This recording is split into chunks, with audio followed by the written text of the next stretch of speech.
नमस्कार सर्वांना. श्री स्वामी समर्थ. कोणाच्या घरी मुलगी जन्म घेते? स्वामींनी दिलेले हे सुंदर उत्तर एकदा नक्की वाचाच. चला तर मग पाहूया. जेव्हा आपल्या घरामध्ये बाळाची चाहूल लागते तेव्हा येणारं बाळ मुलगा असेल तर मुलगी असेल याबद्दलची उत्सुकता अनेकांना लागत असते.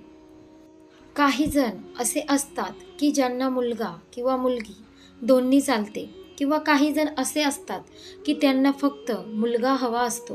परंतु आपल्या आजूबाजूला असे सुद्धा काही जण असे असतात की त्यांना मुलगी हवी असते. म्हणूनच आजच्या लेखामध्ये आम्ही मुलींविषयी महत्त्वाची माहिती जाणून घेणार आहे. मित्रांनो, जेव्हा आपल्या घरात मुलगी जन्म घेते तर घर अगदी आनंद, उत्साह आणि चैतन्यमय बनते आणि त्या घरातील सारे दुःख पळून जातात. घरात मुलगी जन्म घेते तर ते घर अगदी आनंद, उत्साही राहते आणि ज्या घरात लहान लहान पावलांचा, पैंजणांचा आवाज येतो त्या घरात नेहमी सुख, शांती, वैभव नांदते आणि सारे दुःख पळून जातात. असे म्हटले जाते की मुलगी झाली की लक्ष्मी घरी येते, पहिली बेटी धनाची पेटी. भगवंत सर्वांच्याच घरी मुली पाठवत नाहीत.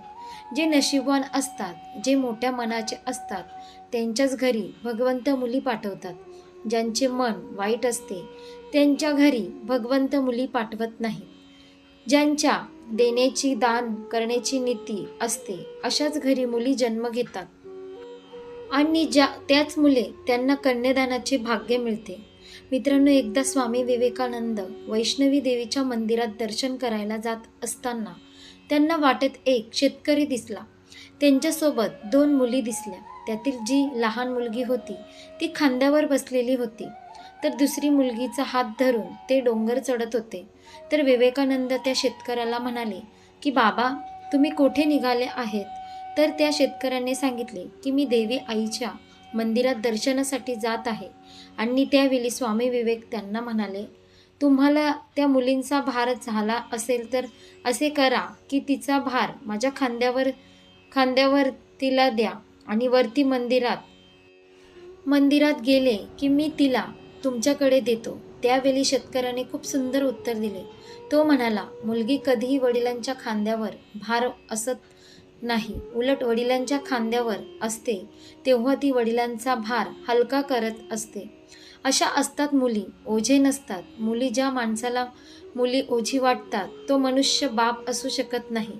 एक वेळ मुलगा आपल्या आई वडिलांना दुःखात पाहू शकतो, परंतु मुलगी आपल्या आई वडिलांना कधीच नाही दुःखात पाहू शकत. आणि आई वडिलांना थोडेसे दुःख झाले तरी मुलीचे हृदय कासावीस होते.